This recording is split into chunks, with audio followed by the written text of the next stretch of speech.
Good evening and welcome to the FITT Show, financial information for today and tomorrow. I'm Bobby Kinzer, I'm Thomas Stody. and we are the FITT Show, helping our people get their finances in shape. Welcome to show number 108. Today is a wonderful day. It's July 6th, and it's my sister's birthday. Happy birthday, Nolia Kinzer Melton. This is our 108th show, as I stated, and glad that you can tune in. We be here every Thursday at 8 p.m. And we want you to make sure you click on to the like button. That helps us get extra traction. Please click on the heart and make sure you share on Facebook Live and subscribe on YouTube. All those kind of things really, really help us tremendously. So thank you for that administrative public service announcement. Doug, how you doing? Man, I'm feeling happy and blessed. Man, you look blessed and happy. I ain't gonna lie. You're looking really good. I'm feeling very blessed and happy too, because I am reporting to you today from Aruba. Yes, though it is so great down here. Oh my God, it's a constant breeze 24/7. That's good. It's hot up here. It's hot in Charlotte, my brother. Man, look, them told me it's so hot in DC, they saw Superman in an Uber. He ain't even flying around. I ain't lying. Okay, so let's get started with how we always start off with our show. First of all, last week was a great show. We talked about building wealth and keeping your wealth. Got great responses from that. Thank everybody for their comments. It was very interactive, and you all are getting more interactive with that comments box. So please make sure you use that comment box because it really, really, really helps us tremendously that you do that. So please don't stop using that particular button. So, dope. Before I get started, I just want to give that disclaimer because we're not financial advisors, we are financial educators. Just want to remind you all that one little tidbit to get that disclosure. Dope. There's a lot that's been going on, and the market be going up, be going down, going up. So, what's the state of the market today, though? Well, today the market went down, but for the week, it's not really that bad. The market reacted today to the surge in jobs. ADP posted some jobs data, so it looks like the job market is still going strong. So everybody took that to mean the Fed is going to raise interest rates again, and whenever that happens, that kind of puts a damper on the market. So, but over the last week, we really haven't done too bad. The Dow is only down a couple hundred points. Nasdaq's actually up slightly, and for the most part, both of those are pretty flat. Microsoft has continued to go up. It's some of the analysts have upped their price estimate. It's up over 400 now. Tesla, I think we mentioned last week, they blew their deliveries away for the second quarter. And so their stock has had a little push to it. Apple is still at its all-time high. It's going strong. Pfizer is still flat, and NVIDIA is still going strong. We're going to continue to see this up and down until we get a distinct answer that the Fed has tempered inflation, and so then you'll start seeing things start to moderate. But until that happens, you're going to have these gyrations in the market. There's going to be up and down. But as you can see, what I consider to be good stocks are all doing well. So I've been pretty happy this year. I think I told you the NASDAQ had its best year in 40 years. I mean, that's a long time. And it was pushed by some of the stocks on my list: Microsoft, NVIDIA, Tesla, Apple. And so it's been a very good year so far, but it's going to continue to be crazy until we get a steady direction as to what's going to happen. No, talking about the economy, man. I saw statistics the other day that President Biden has created over 13 million jobs, the most jobs in any president within, 28 months, I think. Is that right? Yeah, that's right. 28 months, the most jobs created ever in history. The unemployment rate is down by 4%, a little bit down. And I mean, he's just rolling along. And I was like, wow, that's those statistics. And just in the last month, I think the jobs came out today. That's why the market went down. I think it was over 500,000 jobs. Last month, he created 300,000 jobs. So But you say that, and those numbers say that, but it doesn't feel good. right. It doesn't feel like things are going well because inflation has still ravaged a lot of people's earnings, and if you recall all the layoffs that the tent companies had, so you just I never believe numbers, especially numbers put out by the government. So like I said, they can say whatever they want about how good things are. I just don't feel things are that good. I don't hear them talking about things that are good. I hear them talk about how catastrophe how things are. But I hear some of these things that are good. I hear the reverse. Them slamming and saying, I mean, look at inflation. Now, the administration has nothing to do with inflation, though. But inflation is down by 4%. It was up by 9%. What, last year, though, when we reported it? So, Yeah. I mean, I know numbers don't lie, people do. But it's just a weird time, though, because it used to be when interest rate that went down, bond prices went up. Now, bond prices are starting to go back up. But last year, when interest rates went down, bond prices went down, and that was unusual. So we're in some interesting times because, like I say, all the indicators it seem like they turned upside down. Like you said, even the top, economists and financial advisors are trying to figure out and make statements. Like you say, it's half full and it's half empty. I hear both sides. So just want to throw that out there. I can tell you, for people with money, it's good. For people with broke, it's bad. That's a layman's man definition of economy. If people with money is good, and if you don't have money, it's bad. That's a good way to put it, though. God, that is so true. I don't know if that's how's your crypto doing? My what? Crypto. Oh, good Jesus. Well, once again, crypto is taking a turn for a bit.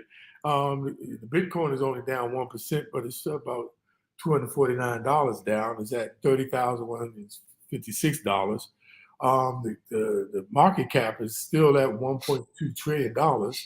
It really didn't make too much of a movement. Just about 5%. That's not 5%. That's not 5%. That is 5 billion. That's what it went up to. So, I just want to correct that number. It's not 5%. It's just 5 billion. Not much. So it's not much happening, though. Right. It's holding. I mean, even though Ethereum went up about $15, 1%, but everything else is just holding. But if you remember, last year cryptocurrency went down to 16,000 per coin. Now, Bitcoin, excuse me, and now it's up to 30,000. So look what kind of return you would have had if you just got in last year.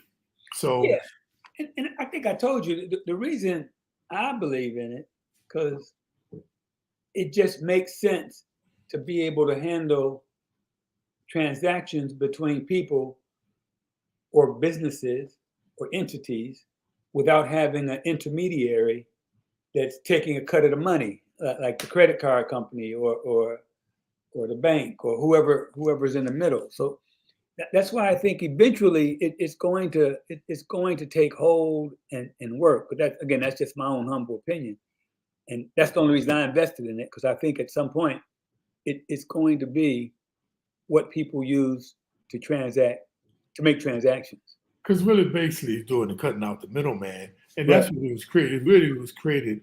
Cryptocurrency was created as a peer-to-peer transaction. Exactly. And what we mean, like when you use your credit card, the credit card people are right there in the middle, taking the percent from the retailers.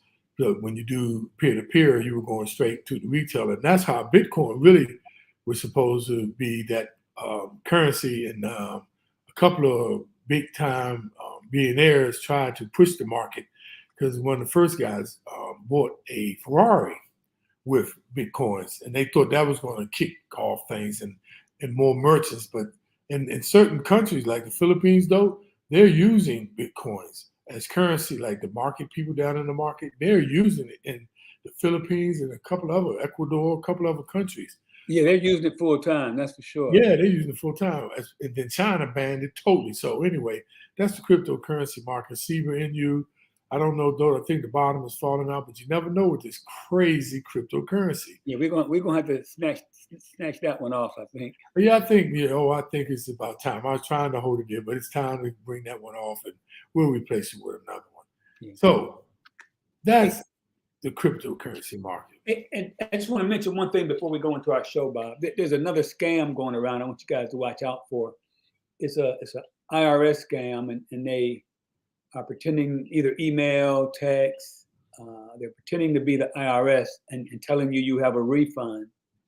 And so just the IRS is not going to reach out to you by email. They're not going to send you a text and tell you have a refund that you haven't claimed. So that's the latest scam out there. It's the unclaimed refund that the people are trying to get you to provide them some personal information so they can do identity theft. So don't fall for the okie doke, okay? The IRS is not going to tell you have a refund and try to help you get it back. That's not going to happen. Be on the lookout. And the IRS do not call you. Yep. And they don't send emails, if I'm correct, though. And they don't text you. No. They don't text you. They send direct mail. Certified letters. Yep. Certified letters. So that's the first giveaway, by the way, you all. If you see something from the IRS, they do not operate that way. Neither does Social Security. Yeah, and you just got to remember, nobody's going to send you money for nothing. Not going to happen. Yeah. Somebody telling you they want to give you something, it's probably a scam. And even though you may think you the king of Abu Dhabi and they just found out and found your inheritance, stop that foolishness. That one, though, cracks me up when they told me I had royalty in my family and they needed me to help them get this money back over to me. It's comical. Be on the lookout. Be aware. Be aware and watch those emails that have extensions, because there's basic extensions are still basic. .com, .edu, .org. You might every now and then get .tv, but they don't come too much different than that. Yep. So that's usually a giveaway too. That's usually the giveaway though. The extensions on the email. Don't open them up. Yep. Okay, with that dope, let's get into our topic for today. Like I said, last week we talked about how to build wealth and keep it. We hope you found some interesting tips from that. But this week, though, we need to talk about the retirement tax trap. Yeah, and the thing is, this is one of those situations where you do what you think is the right thing to do, and it is the right thing to do, and that's save money. And so this is really a warning to people who have done the right thing. Who have saved a lot of money, have been super savers. And you end up with this giant, massive 401k or traditional ROA that you worked really hard, you built it up, you had it invested in the right things and it grew, and you didn't pay tax on it when you put it in. And now it could create a problem when you retire with these huge tax bills and Medicare surcharges, which we're going to talk about in a minute. So we're going to talk about what you need to know, what things you can do about it. If you're not at retirement age, there's definitely some things you can do to mitigate this situation when you retire. And we'll talk about that. And there's a happy medium. It's like anything else. Too much of one thing is probably bad. So too much money in a pre-tax savings is probably not good. Too much money in an after-tax savings is probably not good. But the most important thing in this is, after having done the right thing and saved money, you have to look ahead and get a feel for where you're going to be 5, 10, 15 years down the road. And that's not something you've probably done in the past, because mostly from your 25 to 50, you just probably been in that grind, just trying to make money, save as much as you can, and you'll look up and deal with it. But when you start accumulating this much money, you have to take a look at where you're going to be. And it's complicated by the fact that tax laws come and go, different administrations come in and change things around. So all you can do is make the best decision with the information that you're given at that particular time. And just try not to go too extreme as far as whether you save pre-tax or after tax. Okay? And so that's what we're going to talk about today. And though it's basically just 4 quadrants that you actually are managing when you're heading towards retirement or in retirement. You know, that's pre-tax, after tax, tax-free, and taxable. That's what you're dealing with all through retirement, that you're really trying to manage those quadrants. And we're going to talk about some of them today. But let me tell you, more people are going to retire in the next 15 years than they have ever retired in the history of our country. By 2030, the Census Bureau projects we'll reach the first time that the United States will have more 65 and older adults than children. That's 78 million. That's crazy. Isn't it? 78 million age 65 plus versus 76.4 million younger than 18. Now, meanwhile, our spiraling national debt and its effect on taxpayers can't be ignored. Now, consider that prior to COVID, the United States was already over 22 trillion in debt. It was accelerated by 2.2 trillion with the CARES Act passed in March of 2020 and the 1.9 trillion coronavirus relief bill in March of 2021. Now, our national debt now stands over 28 trillion. And at some point, it's more than likely taxes are going to increase to pay for all of the spending and the borrowing. So, at the same time, more than 30 trillion is sitting in retirement accounts, though, right now, as we speak right now, that must be withdrawn, that meets the required minimum distribution. 30 trillion, though. As you plan for retirement, it's vital to keep in mind that government has numerous ways to tax you. Now, that it always is moving the goalposts. Like Doe was saying earlier, the taxes change all the time. Just like Donald Trump's taxes, they expired in 2025. People don't know that, though. Now, we're going to be discussing the retirement tax trap for 2023 and beyond as it stands today. Okay, and it's funny because, and I can tell you, this is one of the areas that I could have done better. And just as an example, we're going to talk about the Medicare surcharge, but basically, when you turn 65, you got to pay for Medicare, and you pay for Medicare based on what you earned 2 years prior. So when you turn 65, your Medicare payment will be based on your earnings when you were 63.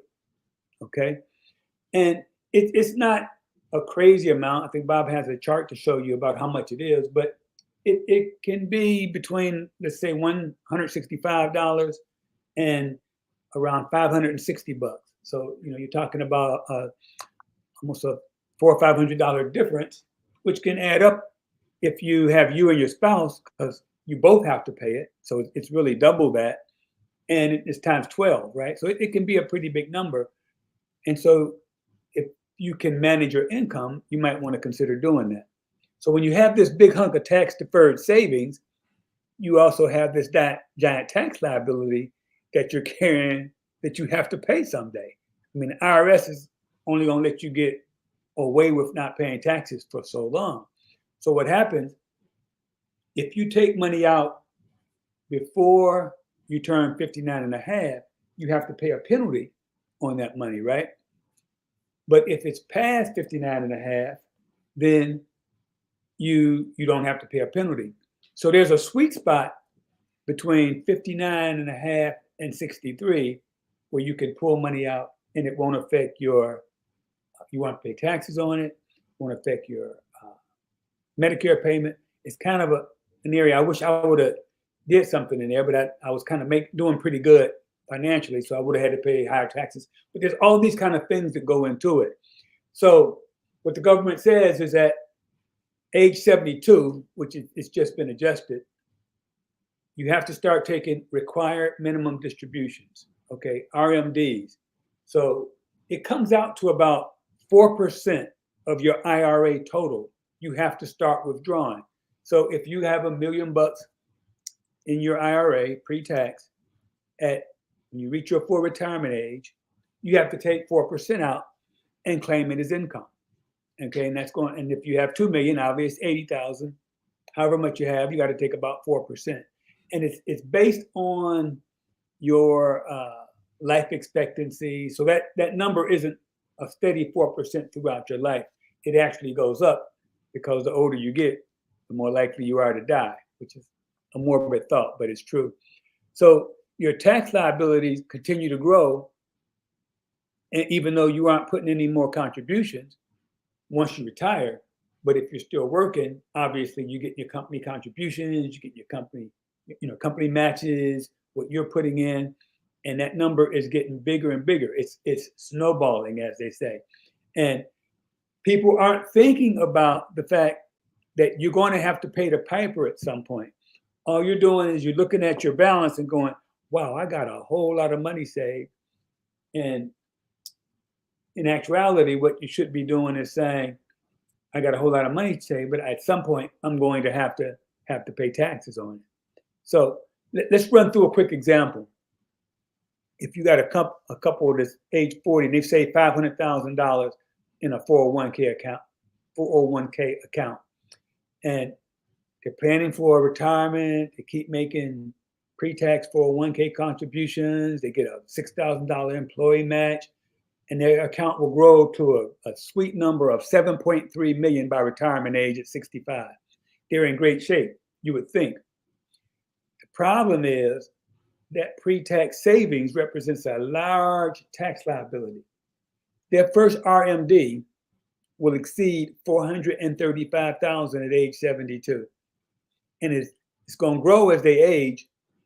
By the time they're 80, it'll be $739,000. That's your tax bill. Okay, and your RMDs are taxed as ordinary income. You look at that, and let's say if your number is not 7 million, if it's half of that and 3.5 million, you're still talking about a $200,000 tax bill. So that's what we want you to look at and try to get in. And it's out of most people's logic to think 10, 15, 20 years down the road. But you have to do that. And that's why, don't think we're trying to get you to be absorbed with money and that's all you think about. But you got to take some time to think about what you have, how it's going to be affected 5, 10, 15 years down the road so you can prepare and make sure you're in good shape when you get to that point. And what is so interesting, the story doesn't end there. It gets worse. You got the Medicare means testing. Now, how RMDs are likely to trigger the Medicare means testing surcharges, which is avoidable taxes by a different name, during retirement in the form of higher premiums on Medicare Part B, which is the doctor's visits, and Part D, which is prescriptions. A is free, which is hospitals. The couple in our example above is projected to pay $1.5 million in Medicare means tests and surcharges through age 90. Now that's, that can really add up. And this is, so some of the people are not in that high of tax bracket still can be hit with this. So I want to share with you the actual chart so we can look at what those thresholds are. And Bob, before you do that, a lot of you, especially you younger folks, you don't think, like you think those numbers, oh, I'll never have that much money. You'll be surprised if you start saving, invest, not totally aggressively, but somewhat aggressively. We've always talked about how the S&P average is about 9% a year. So when you think 9% a year, that means your money doubles every 8 years. It's the rule of 72. So if you're doing what the market does, you're averaging 9% a year, your money is doubling every 8 years. So if at age 40, you have $500,000 saved. At 48, you'll have $1 million. At 56, you'll have $2 million. At 64, you'll have $4 million. That's just how it works. It doesn't seem possible or logical, but that's how the number works. And those numbers I just gave you, those assume no additional contributions, which is ludicrous because you're going to continue to save from age 40 to age 65 through your company savings program, through those savings on the side. So the fact that you may have this giant nest egg at retirement is not out of the realm of possibility if you start saving early and often, like we always recommend. So that's why a lot of people don't prepare for it, because they just don't think the numbers are going to add up that way. But if you are saving your money, trust me, it does add up over time. And you can get there really fast. And some of us have never been there. So we're so shocked because, nobody in our family has ever been there, Dope, but we're starting to reach those amounts. Exactly. So, Dope, for 2023, the IRMA brackets for the Medicare Part B, Part D, which stands for Income-Related Medicare Adjusted Amounts. Okay, and if you're filing status and the MEGA, which is the Medicare Adjusted Gross Income in the tax year 2021, what they do for 2023, they go back 2 years, and they're good. IRS is good. They go back, and that's not IRS. Yeah, this is IRS. Medicare tax, though. Yeah. They go back 2 years, what your salary was 2 years ago. And that is your aggregate salary with your wife and you, not just you, but your household income. Say it again. It's your household income. Yeah. Thank you. Another way to put it, Dope, your household income. Even though you're the one getting ready to say your wife is not even at Medicare age yet, but you are, they use the household income to determine this. So as you see, the first bracket is if you file an individual tax return $97,000 or less, your Part B is going to be $164.90. And then there's no premium, no surcharge. But if you're filing, this is interesting, but it's the same amount if you're filing 97,000 or less. Now, if you're above 97,000, between this, I'm just going to use the filing joint tax return.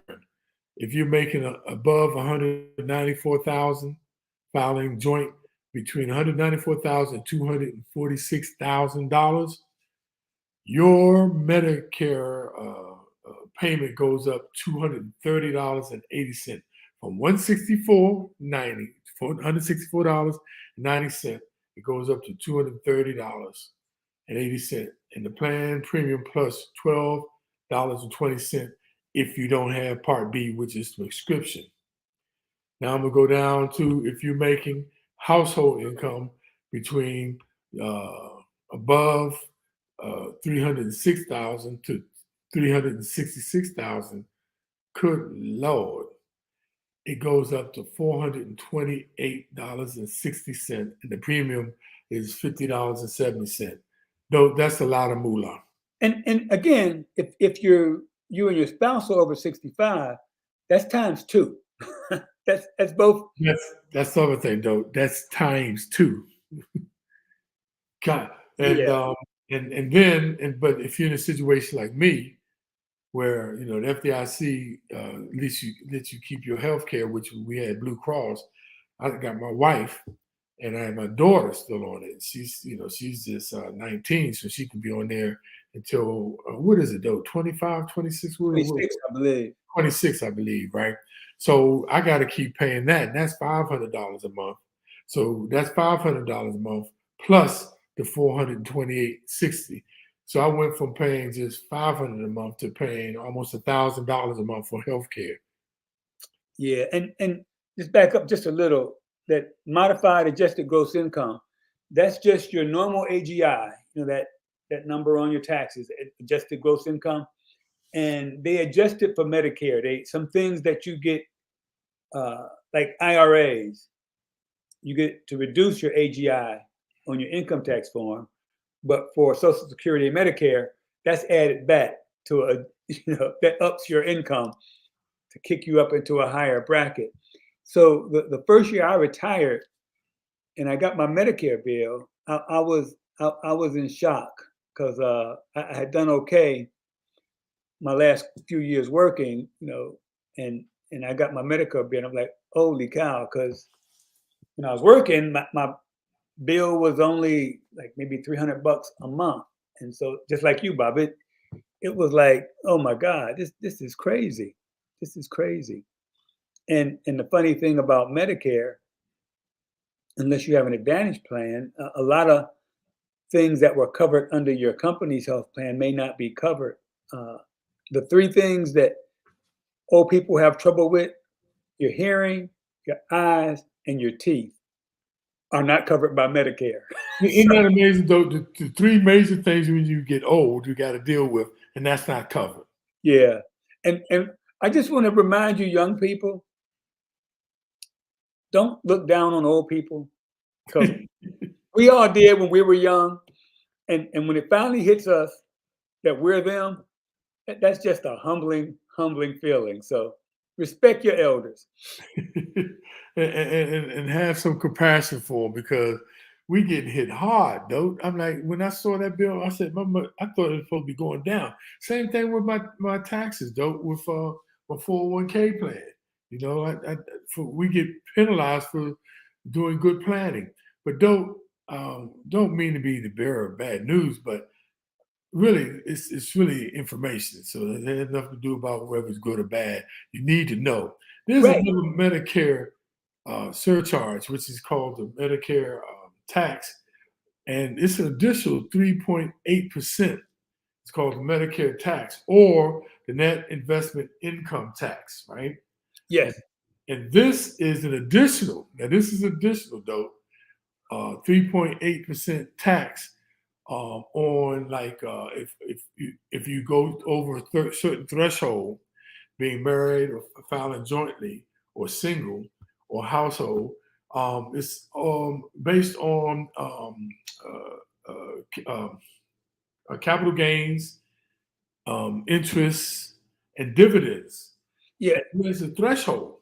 And it's basically on any transaction you make where you buy it at one cost and you sell it at another cost. So, I mean, Bob was looking at this before. Even if you sell your house, you have a certain amount that's tax deduct that you don't have to pay tax on. For married, it's $250,000. So if you have a gain of 250, you don't have to pay tax on it. But if you have a gain of over 250, you have to pay tax on it, and that amount also would be included in this 3.8%. So this is in addition to your regular taxes. So you fill out your taxes just like you normally do. There's an additional tax of 3.8% if you make over these thresholds. So this is crazy. You have to prepare for this. In some ways you can. There's things you can do to mitigate these, but sometimes you got to pay it because you've done real well.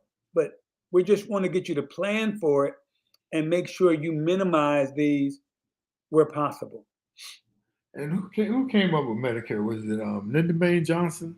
Oh, don't start me. I can't remember yesterday. It's one of those presidents, and that's why they talk about Obamacare, where it was paying for itself, because they wanted health care for every national health, but somebody has to pay for it, and this is the way that they pay for Medicare health insurance for people who are 65 and older.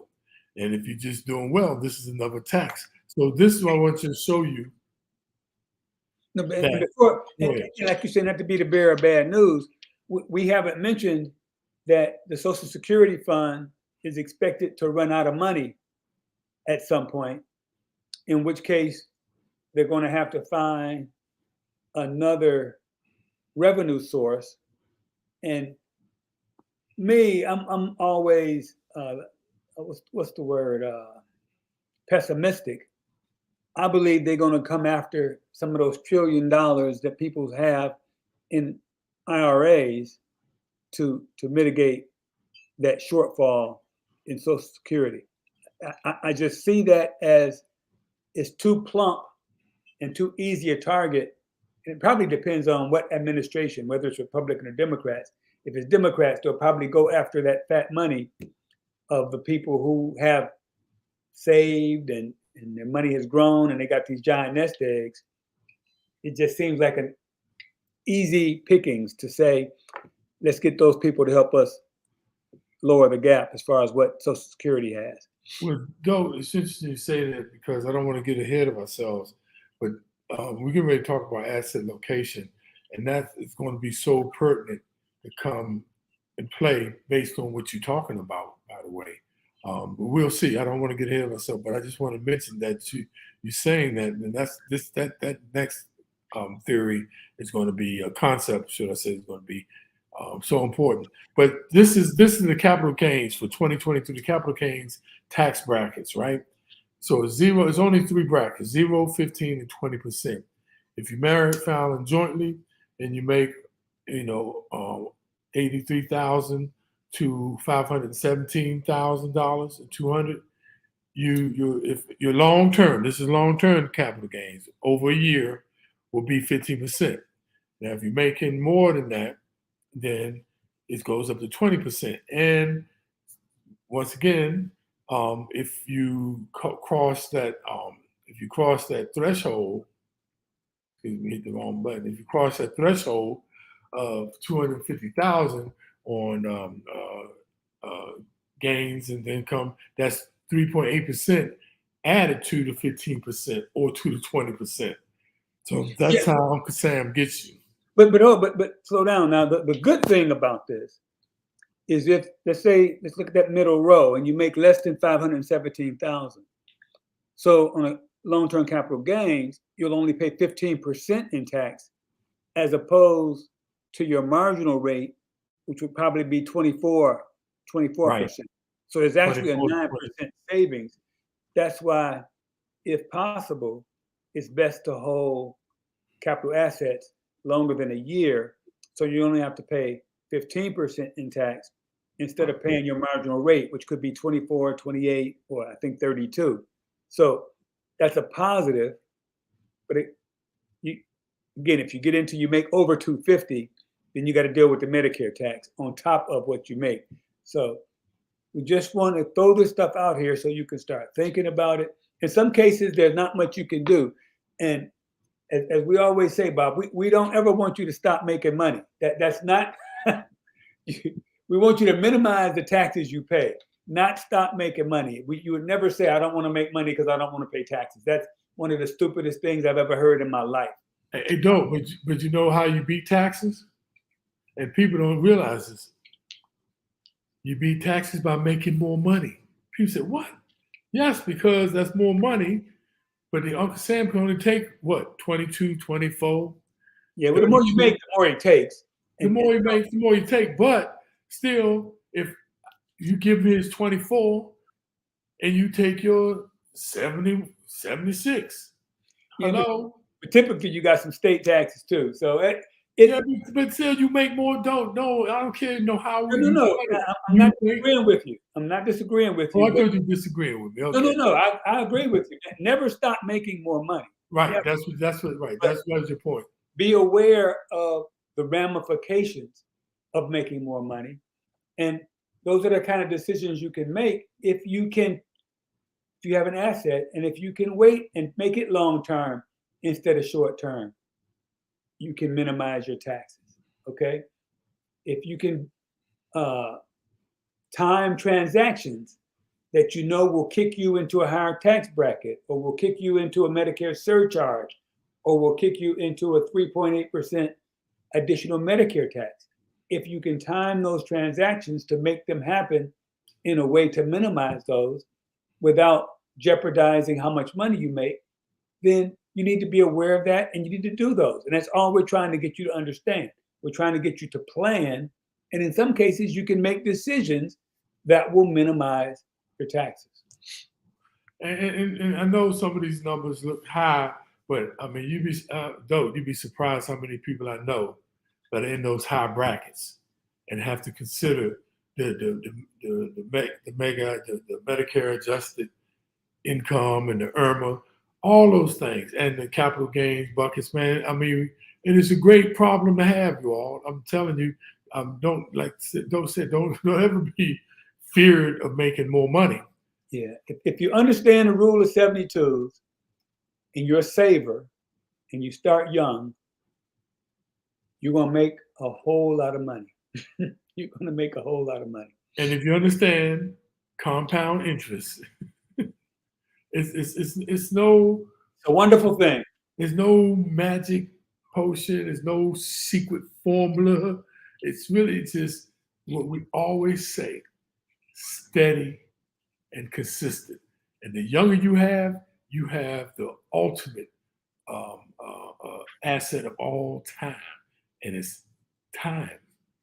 So the younger you are, the younger you get started. And that's why we're trying. And look, and then let's don't forget some of our older people, though, that haven't retired yet.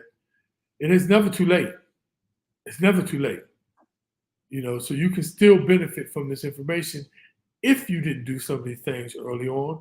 And that's why we're trying to be as informative as we can. We hope we're helping you. And look, for some of you all who this may seem like a lot of information, write in the comment box, say, can you explain the IRMA again? Can you explain the capital gains? Can you explain the Medicare tax? Don't be afraid to ask. This is the time, man. Between me and Dodie, we probably know the answer. But if we don't, I guarantee you, we know where to get the answer, and we can get it back to you within 24 hours. So don't be afraid to ask, y'all. We know this is a lot of information. Use the comment box and ask questions. Because any other time, if you under Charles Schwab, you were Raymond James, they're charging you for this information. So don't read. Come on, y'all. Be open and learn more. That's what we encouraging this. But on you go. Let's talk about the tax burden with a deferred when you haven't paid taxes on the money. So when you die, if you got a lot of money in a tax deferred account, it passes to your heirs, and they have to pay taxes on it. Now, they passed the Secure Act in 2019, and that eliminated the stretch IRA, which allowed heirs to stretch out their RMDs over their projected life expectancy, and they cut it to 10 years. Now, somebody like me who, I've saved a bunch of money, heaven forbid I would die, and me and my spouse would die, and the money would go to the kids. Well, right now, they're all in their peak earning times, so their taxes are already pretty high. So within 10 years, they'd have to pay tax on that inheritance. Now, that's one disadvantage of having the money in a tax deferred account. Okay, so if you had that money in an account that had already been taxed, in a Roth, for example, that money would pass to them without that heavy tax liability. Okay, and so this is something that everybody has to deal with. You have to get a plan, because if you can minimize taxes for your heirs, then that's something you should do, and it should be part of an extensive plan as far as your trust, your will, your estate, your whole estate plan, to make sure that your family clan is paying less taxes as possible. And so, again, this isn't something that just super rich people have to deal with. It's people who have been diligent about saving, have accumulated a nest egg. These are things you should look at to make sure you don't end up with this gigantic tax burden, or leave a gigantic tax burden when I'm sure in your heart you'd like to leave money to your heirs that's not going to be taxed like crazy. So if you don't understand it, get help. Get you a financial advisor, a CPA, to help you lay out an estate plan to minimize your taxes and figure out, should you be paying taxes on it now? Should you be transferring it to a Roth? Should you leave it in a traditional IRA? Those are the kind of things we want to get you to at least think about. And talk to people who are 5, 10 years older than you, who've had to deal with these same situations. They may be able to provide you some insight before you sit down with somebody who can help you figure out what your plan should be. So, the solution to these issues typically requires implementation of multifaceted strategies over many years. And so we just want to discuss some of these strategies that can diffuse the tax bomb, like shifting savings from pre-tax to Roth accounts. Now, most 59 and a half people can avoid 10% penalty. Withdrawals must be made after a 5-year holding period, by the way, unless you are able to withdraw the money that you put into the account if you transfer it over to a Roth. Now, you can withdraw cash from a Roth, like I said, IRA, if needed prior to 59 and a half without tax or penalty, the 10% penalty, as long as they don't exceed the amount of the contributions that you put into that account. Now, you'll lose the tax deduction in the current year because if it was a pre-tax and you were getting that tax write-off and paying on the back end, you may lose that, but your tax-free savings will snowball into the future in a good way. And this also is the easiest strategy to implement. Many people aren't aware that they have a Roth option in their 401k or 403b, or mistakenly, they think they can't contribute to one because of the income limits. Now, in the traditional IRA Roth, in the IRA Roth, there is income limits, but in your 401k plan, there are not in certain 401k plans. And so you can find out if your plan offers a Roth option by just calling up your human resource office. Now, in addition, you have a high deductible medical plan, which a lot of people do, and contribute the maximum $7,300 in 2022 if married to associated health savings account. Okay, say you put that money in the health savings account, pay your medical expenses out of pocket, not from the health savings account, and invest the account aggressively so it grows to cover medical expenses in retirement. Because one of the biggest expenses in retirement is medical expenses. Oh yeah. Now, one of the strategies is that, if you were able to be able to put the maximum amount in the health savings account, the money in a flexible spending account, you cannot roll it over into the next year. You lose it. You spend it or you lose it. But in the health savings account, you can roll it over year to year. And that's what this one strategy is saying. In a HSA is one of the few accounts where you can get a tax deduction on the contributions, and the money is tax-free when withdrawn for medical expenses. Yeah. Okay. And something else that most people probably aren't aware of is you can take advantage of asset location. Okay. What do I mean by that? This is where you place different asset classes into different tax buckets. So you got your taxable bucket, you have your tax deferred bucket, you have your pre-tax bucket, and you have your tax-free bucket. Those are the only 4 you can have. And so asset location, you place investments where you expect low returns, such as bonds, in the tax deferred account. So you don't build up that giant tax liability. And investments with high expected returns, such as small value, emerging markets, or your riskier stocks, into tax-free Roth accounts. Why? Because that money, you're expecting a big return, and that money's already been taxed, and you don't have to pay tax on those earnings. Whereas if you put that same, let's call it high risk, high return asset into a tax deferred account and it grows, you got to pay taxes on it. And so you think about that, you want to put where the money is going to grow real fast and you're going to get big return, put that where the money won't be taxed when it grows, as opposed to putting it where it's growing and you have to pay taxes on it. And so few investors probably don't even think about asset location, and it can be hard to implement. It's going to take some thought, it's going to take some work, but if you think about it, it makes so much sense to put your risky stuff where you don't have to pay taxes when it does hit versus putting it where you will owe money when it does hit. Though that's some good information, man. I hope people understand. A lot of people know and understand about tax allocation, but that's a new term for some people, though. Asset location, and that is such a good one. It can really save people a lot.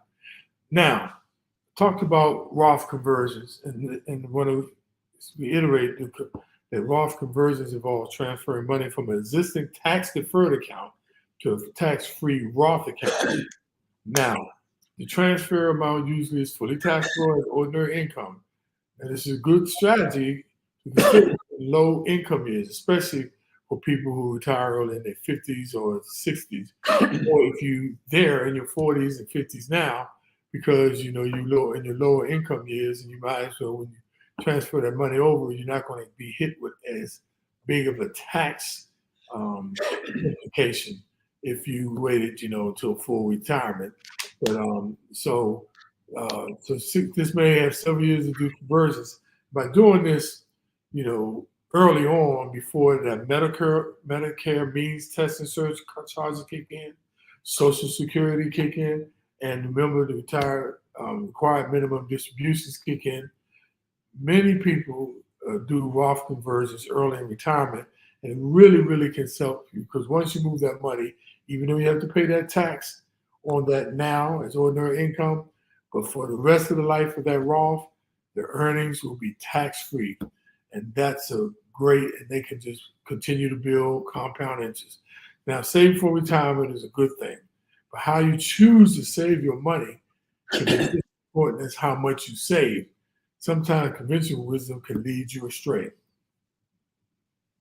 Yeah, and Bob, another little thing you could do, just if you're looking purely at the money, you could think of deferring your Social Security until you're 70 and letting it increase by 8% each year, and using your savings or IRA or Roth, either one, to delay taking your Social Security. Just by the numbers, if that works for you, then that's what you should do. And again, don't think we're trying to give tax advice, because we're not tax experts. We're just throwing things out for you to think about, implement a plan to help you get where you need to be by talking to someone, or figuring it out yourself, or talking to someone who is a professional who can put you on a path to minimizing what you owe. Okay, that's all we're trying to do. We want you to maximize your net worth and minimize what you owe in taxes.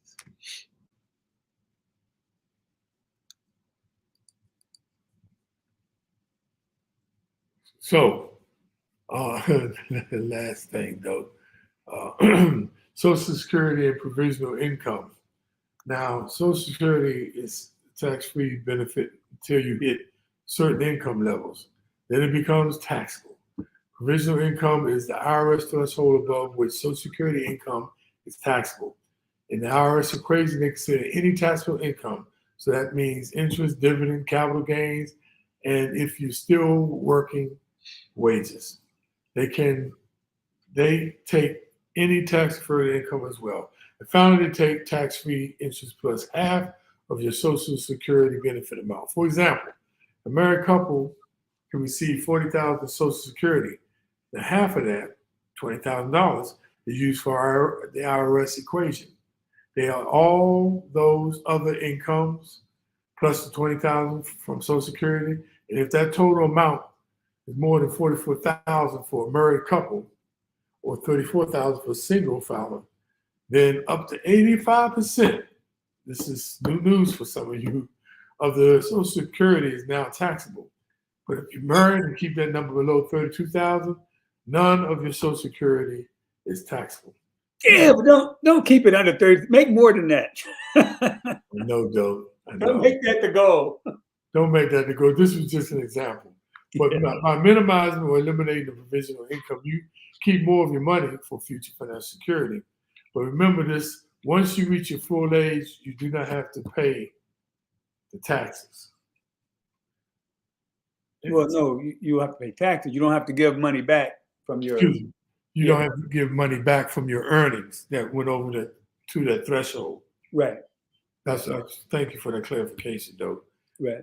Now, I notice that this is a lot. So if y'all have some questions, please do not hesitate to ask, because though that provisional, because and we were just talking about that earlier, though.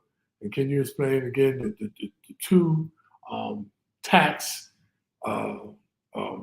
strategies that for the IRS with your Social Security? Yeah, when it comes to Social Security, if you start taking your money before you reach your full retirement age, and you have income, and you make over the threshold, then you may have to return some of the Social Security benefit back to the IRS. Okay, so let's say, for example, you're 62, and I think the threshold is around 40 grand. I believe it is, but whatever, let's just say for our purposes, the threshold is 40 grand. So if you make over 40 grand, you're less than your full retirement age, and you're taking your Social Security, you will have to give some of the Social Security money back. Okay, that's one reason why you don't want to take it early. But so that's one situation of having to give Social Security money back because you're not at full retirement age and you make more than the threshold. Now, the other situation is when Social Security income is taxable. If you make over the threshold, once you reach your full retirement age, and again, I think the threshold is somewhere around 40 grand. So if you make over the threshold, you'll have to pay taxes on 85% of your Social Security taxes. And so that's just how it is. If you make below the threshold, then your Social Security is not taxable.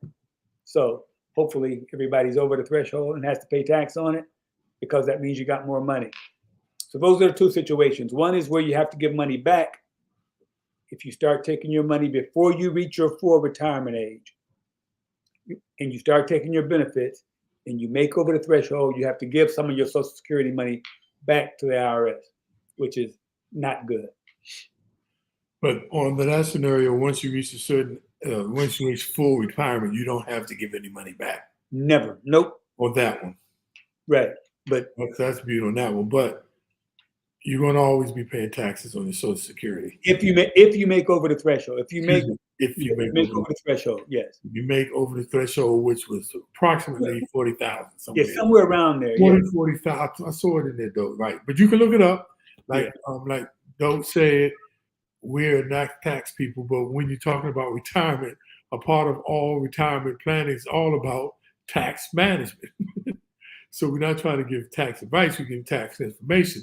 But we give you this information for you to either look up yourself, or you go and talk to a tax person or CPA, and he can then give you a clearer explanation of what we're talking about. So we just want you to be aware of this information.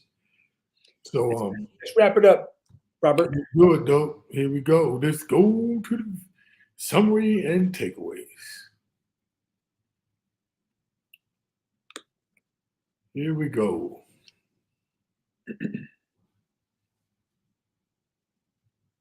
And the first one, I mean, savings is a wonderful thing. It's great, but you got to be strategic. Again, you don't want to be, usually an extreme of anything is bad.